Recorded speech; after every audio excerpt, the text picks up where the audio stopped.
Welcome all my dear students. ಇವತ್ತಿನ ದಿನ ಮತ್ತೆ 5 ಕ್ವಶನ್ಸ್ಗಳನ್ನು ನೋಡ್ತಾ ಹೋಗೋಣ. ದಿನ 5 ಕ್ವಶನ್ಸ್ಗಳನ್ನು ಮಾಡೋದು ಮತ್ತು ನಾಲೆಜನ್ನು ಇಂಪ್ರೂವ್ಮೆಂಟ್ ಮಾಡೋದು. ನಾವು ಕ್ವಶನ್ಸ್ ಬರೀ ಸಾಲ್ವ್ ಮಾಡಂಗಿಲ್ಲ, ಅದನ್ನ ಅನಾಲಿಸಿಸ್ ಮಾಡ್ತೀವಲ್ಲ, ಹಾಗಾಗಿ ನಿಮ್ಗೆ ಲಾಂಗ್ ಟರ್ಮ್ ಒಳಗಡೆ ಬಹಳ ಯೂಸ್ ಆಗ್ತದೆ. With increase in temperature the viscosity of air and water varies as. Okay ನೋಡ್ರಿ, ನಾವು ತುಪ್ಪ ನೆನ್ಪಿಟ್ಕೊಳ್ಳೋಣ. ಏನ್ ನೆನ್ಪಿಟ್ಕೊಳ್ಳೋಣ? ತುಪ್ಪ. ಈ ತುಪ್ಪ ಫಸ್ಟ್ ಹೆಂಗಿರ್ತದೆ ಅಂದ್ರೆ ಹೈಲಿ ವಿಸ್ಕಸ್ ಇರ್ತದೆ, ಅಂದ್ರೆ ಗಟ್ಟಿ ಇರ್ತದೆ. ಅದಕ್ಕೆ ನೀವು ಟೆಂಪರೇಚರ್ ಹೆಚ್ಚಿಗೆ ಮಾಡಿಬಿಟ್ರೆ ಏನಾಗ್ತದೆ? ಅದು ನೀರ್ ಆಗ್ತದೆ. ಅಂದ್ರೆ ವಿಸ್ಕಾಸಿಟಿ ಏನಾಯ್ತದೆ? ಅದು ಕಡಿಮೆ ಆಯ್ತು. ಹಂಗಾದ್ರೆ as temperature increases viscosity decreases. This is for liquids. ಅದೇ ಗ್ಯಾಸ್ಗೆ ಹಂಗಾಗಲ್ಲ. ಬಿಕಾಸ್ ನೀವು ಟೆಂಪರೇಚರ್ ಜಾಸ್ತಿ ಮಾಡಿದೀವಿ ಅಂತಂದ್ರೆ ಅವಾಗ ಗ್ಯಾಸ್ ಪಾರ್ಟಿಕಲ್ಸ್ಗಳು ಕ್ಲೋಸ್ ಆಗಿ ಅಲ್ಲಿ ವಿಸ್ಕಾಸಿಟಿ ಏನಾಗ್ತದೆ? ಜಾಸ್ತಿ ಆಗ್ತದೆ. therefore viscosity increases. ಇದು ಫಾರ್ ಗ್ಯಾಸ್. ಹಾಗಾದ್ರೆ ಏನ್ ಮಾಡೋಣ? Viscosity of air increases. ಯಾವ್ದ? ಇನ್ಕ್ರೀಸ್ ಇನ್ ಟೆಂಪರೇಚರ್ಗೆ viscosity of air increases, viscosity of water decreases. ಇದು ಕರೆಕ್ಟ್ ಐತೆ ಆಪ್ಷನ್. ಕರೆಕ್ಟಾ? ನೆಕ್ಸ್ಟ್ ಆಪ್ಷನ್ ನೋಡು, viscosity of air increases correct ಐತಿ. Viscosity of water also increases. No, ತಪ್ಪೈತಿ. ವಿಸ್ಕಾಸಿಟಿ ಆಫ್ ಏರ್ ಡಿಕ್ರೀಸಸ್ ತಪ್ಪತ್ತು. Viscosity of air decreases ತಪ್ಪತ್ತು. For stability of floating body ಏನಿರ್ತಾವಲ್ಲ ಅವು ಸ್ಟೇಬಲ್ ಆಗಿರ್ಬೇಕಂದ್ರ the metacentre should B. ನೋಡ್ರಪ್ಪ, ಇದು ಬಹಳ ಇಂಪಾರ್ಟೆಂಟ್ ಕ್ವಶನ್. ಒಂದು ಥಿಯರಿ ಎಕ್ಸ್ಪ್ಲೇನ್ ಮಾಡಿ ಆಮೇಲೆ ಈ ಕಡೆ ಬರ್ತೀನಿ. ಇದು ಫಸ್ಟ್ ನಾವು ಸ್ಟೇಬಲ್ ಮತ್ತು ಅನ್ಸ್ಟೇಬಲ್ ಈಕ್ವಿಲಿಬ್ರಿಯಂ ಅನ್ನ ಅರ್ಥ ಮಾಡ್ಕೊಳ್ಳೋಣ. ಹೆಂಗಂತಂದ್ರ ಈ ಡಯಾಗ್ರಾಮ್ ನೋಡ್ರಿ. ಈ ನೀವು ಶಿಪ್ಸ್ ಡಿಸೈನ್ ಮಾಡಿರ್ತಾರಲ್ಲ, ಇದು ಬಹಳ ಇಂಪಾರ್ಟೆಂಟ್. ಇದು ಯಾಕಂತಂದ್ರೆ ಶಿಪ್ಸ್ ನೀರೊಳಗಡೆ ಹಾಫ್ ಪೋರ್ಷನ್ ಸಿಂಕ್ ಆಗಿರ್ತದ. ಹಾಫ್ ಪೋರ್ಷನ್ ಏನಾಗಿರ್ತದ? ಸಿಂಕ್ ಆಗಿರ್ತದೆ. ಎಷ್ಟು ನೋಡು, ಇಷ್ಟು ಪೋರ್ಷನ್ ನೀರೊಳಗೆ ಸಿಂಕ್ ಆಗಿದೆ. ಇಷ್ಟು ಪೋರ್ಷನ್ ಸಿಂಕ್ ಆಗಿದೆ ಅಂತಂದ್ರ ಇದು ಎಷ್ಟು ವಾಲ್ಯೂಮ್ ಐತಲ್ಲ ಅಷ್ಟು ನೀರ್ ಏನಾಗಿದೆ? ಡಿಸ್ಪ್ಲೇಸ್ ಆಗ್ಯದ. ಅಷ್ಟು ಪ್ಲೇಸ್ ಡಿಸ್ಪ್ಲೇಸ್ ಆಗ್ಯದ. ಹಾಗಾದ್ರ ಆ ಶಿಪ್ ಏನ್ ಸಿಂಕ್ ಆಗೈತಲ್ಲ, ಆ ಸಿಂಕ್ ಆದದ್ದು ಏರಿಯಾದ ಸಿ ಜಿ ಏನಿರ್ತದಲ್ಲ, ಅಂದ್ರ ಬಯಾನ್ಸಿದ್ ಸಿ ಜಿ, ಅದಕ್ಕ ಬಿ ಅಂತಾರೆ. ಅದಕ್ಕೆ ಬಯಾನ್ಸಿ ಪಾಯಿಂಟ್ ಅಂತ, ಪಾಯಿಂಟ್ ಆಫ್ ಬಯಾನ್ಸಿ. ಅದು ಸೆಂಟರ್. ಅದು ಓಕೆ. ಎಂಟೈರ್ ಶಿಪ್ ಏನದಲ್ಲ ಇದು, ಈ ಎಂಟೈರ್ ಶಿಪ್, ಆ ಎಂಟೈರ್ ಶಿಪ್ ಒಂದು ಗ್ರಾವಿಟಿ, ಸೆಂಟರ್ ಆಫ್ ಗ್ರಾವಿಟಿ ಇರ್ತೈತಿ. ಅದಕ್ಕೆ ಜಿ ಅಂತಾರೆ. ತಿಳಿತಾ? ಜಿ ಅಂತಾರೆ. ಅಕಸ್ಮಾತ್ ಆಗಿ ನಿಮ್ದು ಜಿ ಪಾಯಿಂಟ್ ಕೆಳಗಡೆ ಇತ್ತು, ಬಿ ಪಾಯಿಂಟ್ ಮೇಲ್ಗಡೆ ಇತ್ತು ಅಂದ್ರೆ ಅದು ಸ್ಟೇಬಲ್. ಅದೇನದು? ಸ್ಟೇಬಲ್. ಇದಕ್ಕೆ ನಿಮ್ಗೆ ಯಾವುದೇ ರೀತಿಯ ಗಾಳಿ ಬಡಿಲಿ ಅಥವಾ ವೇವ್ಸ್ ಬಡಿಲಿ, ಏನೇ ಬಡಿಲಿ, ಇದು ಅಳಗಡಂಗಿಲ್ಲ. ಇದೇನಿದು? ಅಳಗಡಂಗಿಲ್ಲ. ಇದು ಬಹಳ ಚಲೋ ಇದು. ಬಟ್ ಇಷ್ಟು ಚಂದ ಡಿಸೈನ್ ಮಾಡೋದು ಬಹಳ ಟಫ್ ಇದು. ಹಿಂಗೇನಾದ್ರು ಮಾಡಿದ್ರಿ ಅಂತಂದ್ರೆ ಏನಾಗ್ತದೆ? ಒಮ್ಮೆ ಮುಳಿ ಬಿಡ್ತಿರ್ತಾವ ಬೋಟ್. ಹಾಗಾಗಿ ಇದನ್ನ ಮಾಡ್ತಿರಂಗಿಲ್ಲ. ಬಟ್ ಸ್ಟೇಬಲ್ ಇಕ್ವಿಲಿಬ್ರಿಯಂ ಅಂತಂದ್ರೆ ಇನ್ನೊಂದು ಬರ್ತದ. ಇದ್ರೊಳಗಡೆ ನೋಡಿ, ಇದನ್ನು ಕೂಡ ಸ್ಟೇಬಲ್ ಅದ. ಹೆಂಗದ ಅಂತಂದ್ರೆ ಇಲ್ಲಿ ಜಿ ಮೇಲ್ಗಡೆ ಅದ. ಜಿ ಏನದ? ಮೇಲ್ಗಡೆ ಅದ. ಅಂದ್ರ ದ ಎಂಟೈರ್ ಬಾಡಿ ಏನೈತಲ್ಲ, ಇದು ಎಂಟೈರ್ ಬಾಡಿ ಇದ್ರದ್ದು ಸಿ ಜಿ ಇಲ್ಲಿ ಅದ, ಸೆಂಟರ್ ಆಫ್ ಗ್ರಾವಿಟಿ. ಮತ್ತೆ ಈ ಬಾಡಿ ವಾಟರ್ ಏನ್ ಡಿಸ್ಪ್ಲೇಸ್ ಆಗೈತಲ್ಲ, ಆ ವಾಟರ್ ಡಿಸ್ಪ್ಲೇಸ್ ಆಗಿದ್ರದ್ದು ಸೆಂಟರ್ ಎಲ್ಲೋ ಒಂದ್ ಕಡೆ ಇಲ್ಲಿ ಇರ್ತಿತ್ತು. ಅದು ಆಕ್ಚುಲಿ ಅದು ಹಿಂಗ್ ಸ್ವಲ್ಪ ಸರ್ಕೊಂಡಿರೋದ್ರಿಂದ ಇಲ್ಲಿ ಬಂದ್ ಕಾಣಕತ್ತೈತೆ. ಹೇಳ್ತಾ ಅದು ಬಿ ಇಲ್ಲದ.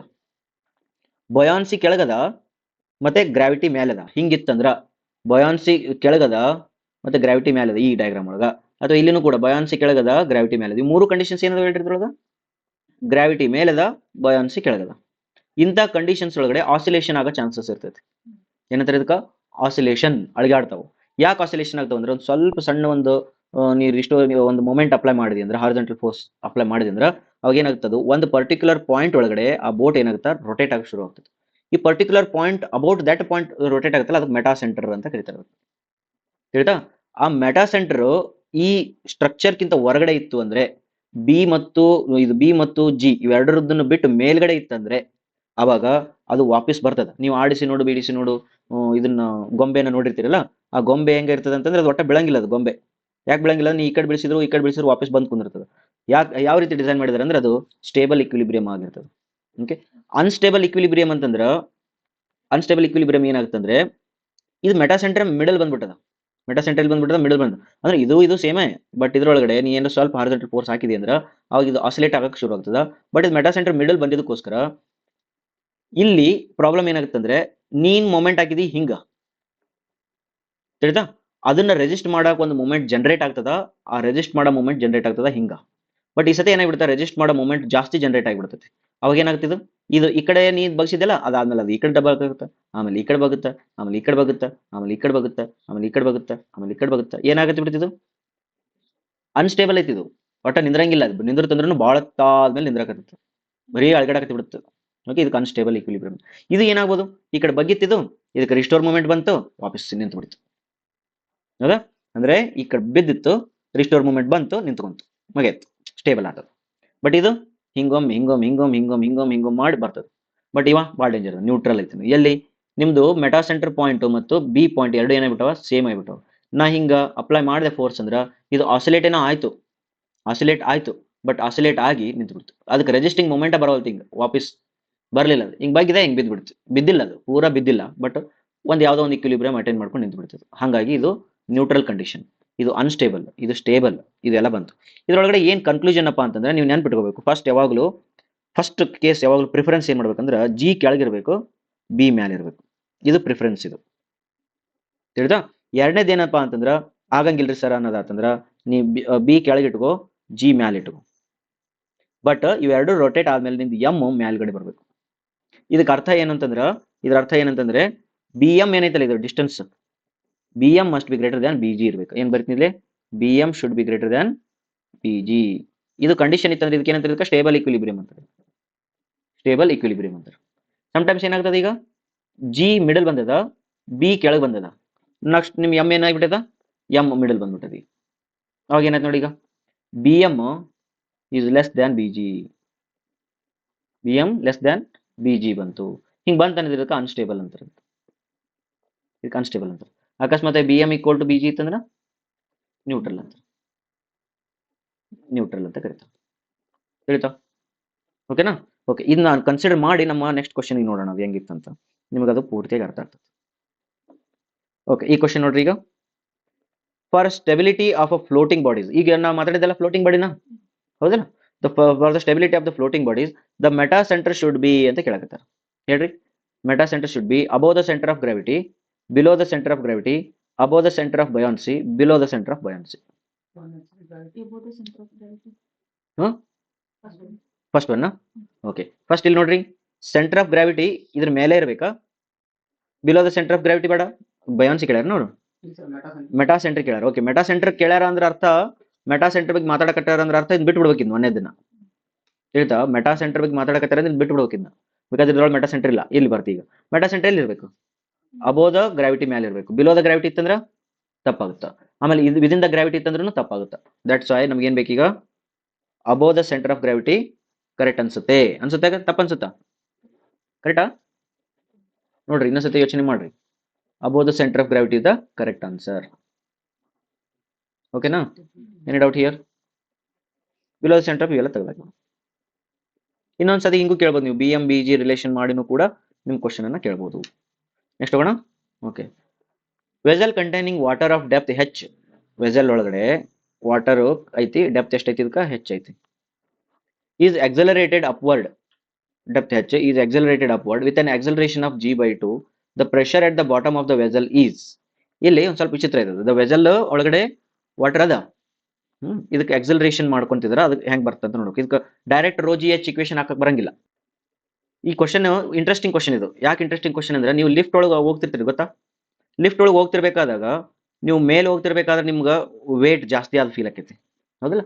ಕೆಳಗೆ ಬರ್ಬೇಕಾದ್ರೆ ಹಗುರಾದ ಫೀಲ್ ಆಗ್ತೈತಿ. ಹಂಗೆ ಇಲ್ಲಿನೂ ಕೂಡ ಲಿಕ್ವಿಡ್ಗೂ ಆಗತ್ತದ. ಆ ಲಿಕ್ವಿಡ್ಗೆ ಆಗೋದನ್ನ ನಾವು ಮಾತಾಡಕತ್ತೀವಿ. ಓಕೆನಾ? ಈಗ ನೋಡು, ಫಸ್ಟ್ ನಮ್ದು ಏನಿತ್ತಂದ್ರ, ಈಗ ಇದು ಸ್ಟ್ಯಾಟಿಕ್ ಫ್ಲೂಯಿಡ್ ಇತ್ತು, ಇದ್ರೊಳಗಡೆ ಸ್ಟ್ಯಾಟಿಕ್ ಫ್ಲೂಯಿಡ್ ಇಷ್ಟು ನೀರಿತ್ತು, ಇದೊಂದು ಐಟಿ ಇಲ್ಲ ತಗೋ, ಇದು ಹೆಚ್ ಐತಿ. ಇದ್ರೊಳಗಡೆ ಎಷ್ಟು ಪ್ರೆಷರ್ ಇತ್ತು ಅಂತಂದ್ರೆ ಎಷ್ಟಿತ್ತು ಇಲ್ಲಿ? ರೋ ಜಿ ಹೆಚ್ ಐತಿ. ಹೌದಾ? ಇದು ಜಿ ಅಂದ್ರೆ ಏನಿದು? ಜಿ ಅಂದ್ರೆ ಗ್ರಾವಿಟಿ. ಗ್ರಾವಿಟಿ ಅಂದ್ರೆ ಇದ್ರ ನಮ್ಮ ಅರ್ಥದ ಗ್ರಾವಿಟಿ ಎಷ್ಟೈತಲ್ಲ 9.8 ಅದು. ಓಕೆ, ಇದಿಷ್ಟು ಮಾಸಿ ಹಿಂಗೈತಿ. ಅಕಸ್ಮಾತ್ ನಾನು ಇದನ್ನ ಏನಾದ್ರು ಲಿಫ್ಟ್ ಒಳಗಿಟ್ಟು ಮೇಲ್ಗಡೆ ಕಳ್ಸಕತ್ತಿದ್ದೆ ಅಂತ ತಿಳ್ಕೊಳ್ರಿ. ಏನ್ ಮಾಡಕತ್ತೀನಿ? ಲಿಫ್ಟ್ ಒಳಗಿಟ್ಟು ಇದು ವೆಸಲ್ ಏನೈತಲ್ಲ ಮೇಲೆ ಹೋಗ್ತಾ ಇದೆ. ಬಟ್ ಎಷ್ಟು ಫಾಸ್ಟ್ ಹೋಗಕತ್ತದ ಅಂದ್ರ, ಇದು ಒಂದು ಎಕ್ಸಲರೇಷನ್ ಒಳಗೆ ಹೊಂಟದ. ಎಷ್ಟು ಎಕ್ಸಲರೇಷನ್ ಒಳಗಂದ್ರ ಜಿ ಬೈ 2 ಎಕ್ಸಲರೇಷನ್ ಒಳಗೆ ಅಪ್ವರ್ಡ್ ಹೊಂಟದ. ಅಪ್ವರ್ಡ್ ಹೊಂಟದಂದ್ಮೇಲೆ ಈ ಪಾಯಿಂಟ್ ಒಳಗಡೆ ಜಾಸ್ತಿ ಪ್ರೆಷರ್ ಫೀಲ್ ಆಗ್ತದ, ಹೌದಾ? ಜಾಸ್ತಿ ಪ್ರೆಷರ್ ಫೀಲ್ ಆಗ್ತದ. ಜಾಸ್ತಿ ಪ್ರೆಷರ್ ಫೀಲ್ ಆಗುತ್ತೆ ಅಂದ್ರೆ ಅರ್ಥ ನಿಮಗೆ ಏನಾಗ್ತದ?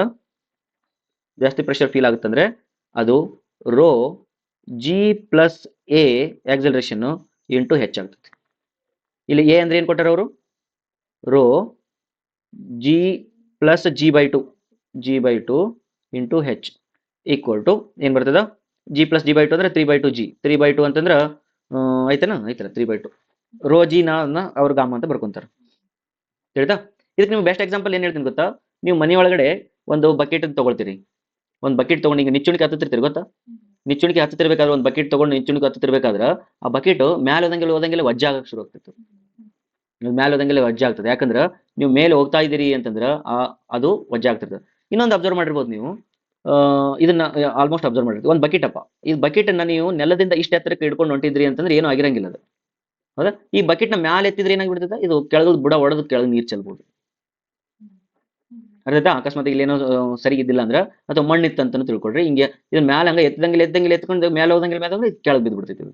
ಯಾಕ? ಬಿಕಾಸ್ ಅದಕ್ಕೆ ಇನ್ನೊಂದು ಎಕ್ಸಲರೇಷನ್ ಆ್ಯಡ್ ಆಗಿರ್ತೈತಿ. ಅವ ಡಿಸೈನ್ ಮಾಡವ ಅದನ್ನ ಕನ್ಸಿಡರ್ ಮಾಡಲಾರ್ದು ಮಾಡಿದ್ನಂದ್ರೆ ಮತ್ತೆ ಮೇಲೆ ಹೋಗ್ತಾ ಹೋಗ್ತಾ ಅದಕ್ಕೆ ಎಕ್ಸ್ಟ್ರಾ ಪ್ರೆಷರ್ ಬಿದ್ದು ಬಿಡ್ತದೆ.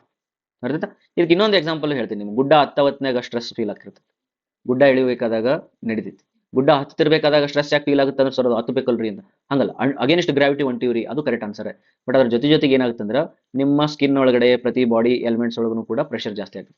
ಎಷ್ಟು ಜಾಸ್ತಿ ಆಗ್ತಿರ್ತಾರೆ, ನೀವು ಎಷ್ಟು ಫಾಸ್ಟ್ ಹತ್ತತಿಯಲ್ಲ ಅಷ್ಟು ಜಾಸ್ತಿ ಆಗುತ್ತೆ. ಅಂಡರ್ಸ್ಟುಡಾ? ಲೆಟ್ಸ್ ವೈ ಗುಡ್ಡ ಹತ್ತವತ್ನಾಗ ಆರಾಮ ಆಯ್ತು ಬಿಡ್ತೀವಿ, ಇಳೆವತ್ನಾಗ ಅಲ್ಲ ಟಫ್ ಆಗೈತೆ ಬಿಡ್ತೀವಿ. ಇಳೆವತ್ನಾಗ ಬರೋರು ಯಾವ್ದಾರ ದೇವ್ರ ಗುಡಿ ಒಳಗೆ ನೋಡ್ರಿ, ಇಳೆವತ್ನಾಗ ಹೆಂಗೆ ಹೇಳ್ತಿರ್ತಾರೆ, 3-4 ಪಾಯಿಂಟ್ ದಂಡ್ ಅಂತ ಹೇಳ್ತಾರೆ. ನಾವು ಅದಕ್ಕೆ ಒಂದು ಎಕ್ಸಾಂಪಲ್ ಕೊಡ್ತೀವಿ, ಗ್ರಾವಿಟಿ ಸರ್. ಅದು ಹೆಂಗೆ ಗ್ರಾವಿಟಿ ಕರೆಕ್ಟ್ ಗ್ರಾವಿಟಿ ಎಫೆಕ್ಟ್ ಆಗ್ತದ, ಬಟ್ ಹೆಂಗಾಗುತ್ತೆ ಅದನ್ನ ಹೆಂಗೆ ಕ್ಯಾಲ್ಕುಲೇಟ್ ಮಾಡ್ಬೇಕಂದ್ರೆ ಹಿಂಗೆ. ಅದಕ್ಕೆ ನೀವು ಒಂದು ಇಕ್ವೇಷನ್ ಬರ್ಕೋಬೋದು. ಏನಂತ, ಈ ರೋ ಮತ್ತು ಹೆಚ್ಚಿನ ಒಂದು ಕಡೆ ಬರ್ಕೊಟ್ರಿ, ಜಿ ಇದ್ದಲ್ಲಿ ಏನು ಮಾಡ್ರಿ, ಜಿ +or - ಎ ಅಂತ ಬರ್ಕೊಟ್ರಿ. ಇದು ಪ್ರೆಷರ್. ಇದು ಎ ಅಂದ್ರೆ ಅಪ್ವರ್ಡ್ ಹೊಂಟಿದ್ದಿ ಅಂದ್ರೆ +a ಹಾಕು, ಡೌನ್ವರ್ಡ್ ಹೊಂಟಿದ್ದಿ ಅಂದ್ರೆ -a ಹಾಕು. ಹೌದಾ? ಹಂಗಾರ ನೀ ಭೂಮಿ ಒಳಗೆ ಅದಿ ಅಂತಂದ್ಮೇಲೆ ನೀನು ರೋ ಜಿ ಎಚ್ ಅಂತ ಐತಿ, ಇಲ್ಲ ಇಷ್ಟ ಐತಿ. ಹಂಗಾರೆ ಭೂಮಿ ಅಗೇನೆಸ್ಟ್ ಮೇಲೆ ಹೊಂಟಿದ್ದಿ ಅಂತ ನೀನು +a ಆಗತ್ತದ, ಪ್ರೆಷರ್ ಜಾಸ್ತಿ ಆಗತ್ತದ. ಡೌನ್ ಹೊಂಟಿದ್ದಿ ಅಂದ್ರೆ -a ಆಗತ್ತದ, ಪ್ರೆಷರ್ ಕಡಿಮೆ ಆಗುತ್ತೆ. ಓಕೆ, ಇಂಥ ಕ್ವಶನ್ಸ್ ಭಾಳ ಇಂಪಾರ್ಟೆಂಟ್ ಇರ್ತಾವ, ಮರಿಬಾರ್ದು.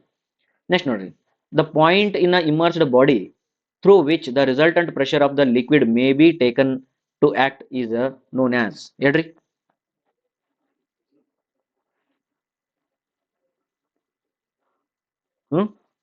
the point of immersed body ಅಂತಂದ್ರೆ ಏನು, ಬಯಾನ್ಸಿ ಗೇಮ್ಸ್ ಅಂತ ಬರಕ್ಕೆ ಶುರು ಮಾಡುತ್ತೆ. immersed body through which the resultant of the pressure of the liquid may be taken to act is known as ಇದು ಬಯಾನ್ಸಿ. ಸೆಂಟರ್ ಆಫ್ ಪ್ರೆಷರ್ ಅಲ್ಲ, ಸೆಂಟರ್ ಆಫ್ ಪ್ರೆಷರ್ ಯಾವಾಗ only plane ಅನ್ನು ಇಮರ್ಸ್ ಮಾಡಿದಾಗ. ಮೆಟಾ ಸೆಂಟರ್ ಅಂದ್ರೆ ಅದು moment ಆಗ್ತಕ್ಕಂಥ point, centre of gravity ಅಂತ ಇಲ್ಲಿ ಬರಂಗಿಲ್ಲ. That's why it is a buoyancy. Next, surface tension acts in the plane of interface normal to any line in the surface. Surface tension ಅಂದ್ರೆ ಏನಂತ ಕೇಳಕತ್ತಾರ. acts in the plane of interface normal to any line of surface. ನೋಡೋಣ, next ನೋಡೋಣ. is also known as capillarity. No capillarity is due to surface tension. ಹಂಗ ಹೇಳಕ್ ಬರಂಗಿಲ್ಲ, ಅವನೇ ಇವನು ಅಂತ ಹೇಳಕ್ಕಾಗಲ್ಲ, ಅವನಿಂದ ಇವನು ಅಂತ ಹೇಳ್ಬೋದು. ಹಾಗಾಗಿ ಇದು ಬೇಡ. ಓಕೆನಾ? ನೆಕ್ಸ್ಟ್ ಕ್ವಶನ್, ನೆಕ್ಸ್ಟ್ ನೋಡ್ರಿ, is a function of curvature of the interface. Function of curvature ಅಂತ ಬರಂಗಿಲ್ಲ, ಆಫ್ ಇಂಟರ್ಫೇಸ್ ಅಂತ ಬೇಡ. Decreases with fall in temperature fall ಆದಂಗಿಲ್ಲ ಸರ್ಫೇಸ್ ಟೆನ್ಷನ್ ಜಾಸ್ತಿ ಆಗ್ತದ ಅನ್ಸುತ್ತೆ, ಹೌದಾ? ಇದನ್ನು ಆಗಂಗಿಲ್ಲ. Therefore option A correct ಅದ. Acts in the plane of interface normal to any line in the surface ಅಂತ ಹೇಳ್ತಾರೆ. ಓಕೆನಾ? ಸರ್ಫೇಸ್ ಟೆನ್ಷನ್ ಅಂದ್ರೆ ಏನು ಗೊತ್ತಾ, ಇಂಟರ್ಫೇಸ್ ಅಂತ ಯಾಕೆ ಯೂಸ್ ಮಾಡಕತ್ತಾರೆ ಅಂದ್ರೆ, ಎರಡು ಮೀಡಿಯಾ, ಒಂದು ಏರ್ ಮೀಡಿಯಾ, ಒಂದು ವಾಟರ್ ಮೀಡಿಯಾ, ಇವೆರಡರ ಮೀಡಿಯಾದಲ್ಲಿ ಇರ್ತಕ್ಕಂಥ ಈ ಲೈನ್ ಏನೈತಲ್ಲ, ಇಲ್ಲಿ ಒಂದು ಸ್ವಲ್ಪ ಟೆನ್ಷನ್ ಕ್ರಿಯೇಟ್ ಆಗಿರ್ತೈತಿ. ಮ್ಯಾಲೆ ಜಿಗಿಬೇಕಂತ ಇರ್ತದೆ, ಹೈಯರ್ ಟು ಲೋವರ್ಗೆ ಜಿಗಿಬೇಕಂತ, ಗ್ರೇಡಿಯಂಟ್ ಚೇಂಜ್ ಆಗಿರ್ತದೆ. ಗ್ರೇಡಿಯಂಟ್ ಚೇಂಜ್ ಆದಾಗ ಏನಾಗ್ತದೆ, ಜಿಗಿಬೇಕಂತ ಇರ್ತದೆ. ಹಾಗಾಗಿ therefore this is the correct answer. Okay, but ಒಂದು ಸ್ವಲ್ಪ ನೀವು ವರ್ಕೌಟ್ ಮಾಡ್ರಿ, ಟೆಂಪರೇಚರ್ಗೂ ಸರ್ಫೇಸ್ ಟೆನ್ಷನ್ಗೆ ಏನಾಗುತ್ತೆ ಅಂತ ಸ್ವಲ್ಪ ಡಿಸ್ಕಸ್ ಮಾಡ್ಕೊಂಡಿಟ್ಕೊಳ್ರಿ. Thank you very much.